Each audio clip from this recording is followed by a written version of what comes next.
ياسين هو بطل حكايتنا النهاردة.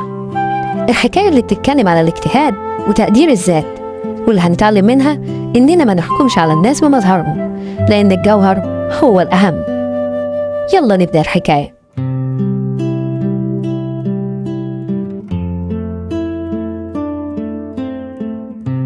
ياسين كان طالب متفوق وشاطر، ودايما كان عنده هدف ودافع للنجاح.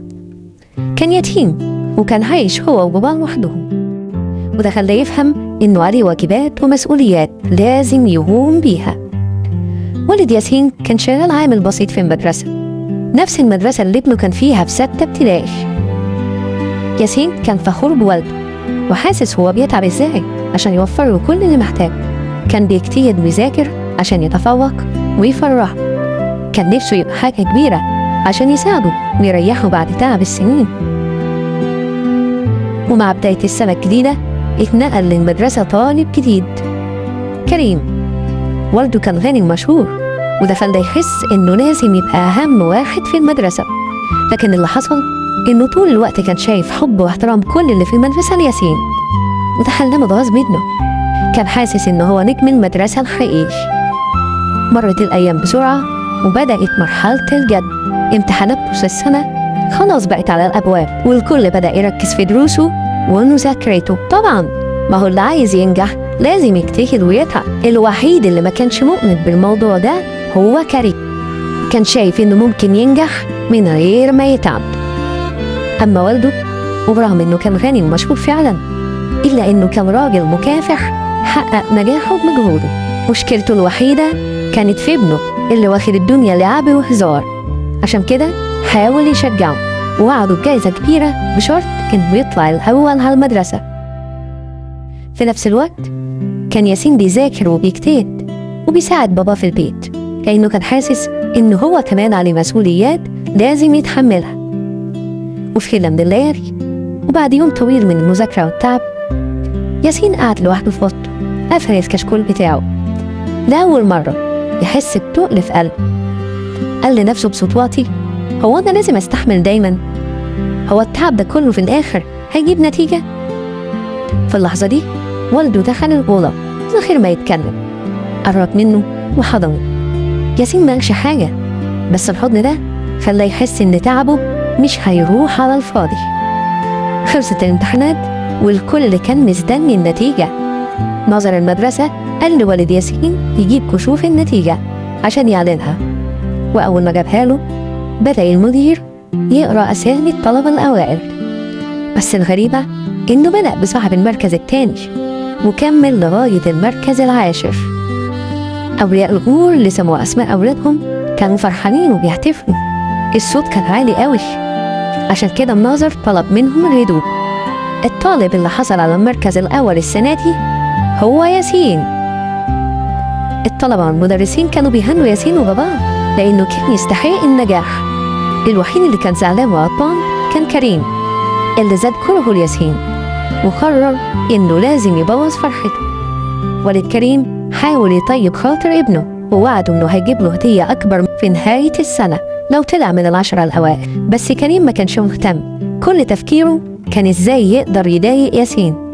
وفعلا بدأ يكون شلة من الولاد كل مهمتهم إنهم يضايقوا ياسين، لغاية ما في يوم والد ياسين شاف الولاد وهم بيضايقوه، وده اللي خلاه يشتكي لناظر المدرسة اللي وعده إنه هيتصرف وهياخد معاهم الإجراء المناسب. وفعلا استدعى أولياء أمور الولاد، ومنهم والد كريم اللي كان متضايق جدا من إنهم استدعوه بالشكل ده. ولما رجع البيت ما كلمش كريم في الموضوع.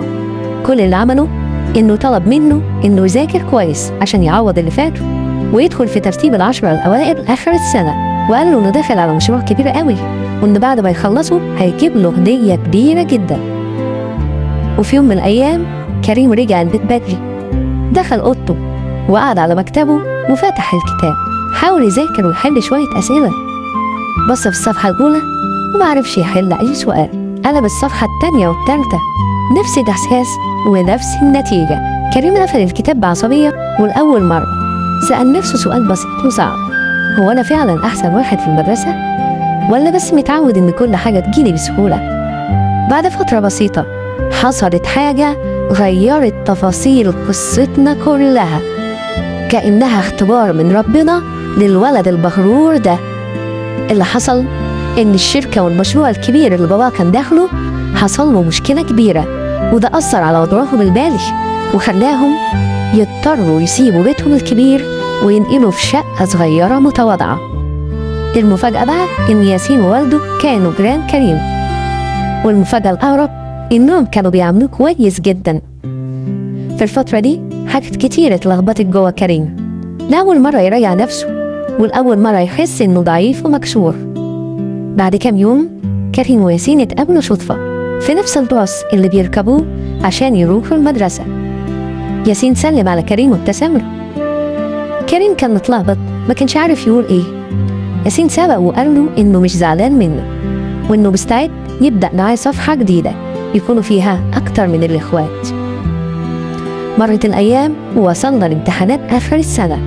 في الفترة دي كريم وياسين كانوا بيذاكروا سوا، وكان ياسين بيساعد كريم في كل حاجة لحد ما كل يوم الموعود اللي كل واحد فيه هياخد نتيجة مجهوده. ما كانش فيه مفاجآت كتير، ياسين طلع الأول زي ما الكل كان متوقع. أما كريم فللأسف ما كانش ضمن ال10 الأوائل، لكنه كان أول واحد في الترتيب بعدهم. في اللحظة دي كريم بص لياسين، كان في عينه نظرة ندى.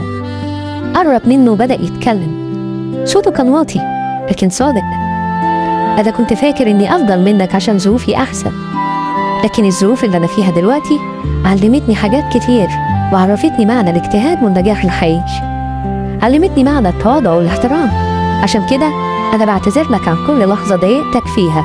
حقيقي أنا فخور بصداقتك ونفسي تسامحني. السعادة في قصتنا ما انتهتش لحد كده، لأن القدر لازم يكافئ المجتهدين. والد كريم رجع لوضعه الطبيعي وقرر إنه يشغل والد ياسين معاه عشان قصتنا تنتهي بأجمل نهاية. خلصت حكايتنا النهاردة، لكن رحلتنا لسه ما خلصتش. استنونا الجمعة الجاية في حكاية جديدة من حكايات تيتا نوسة.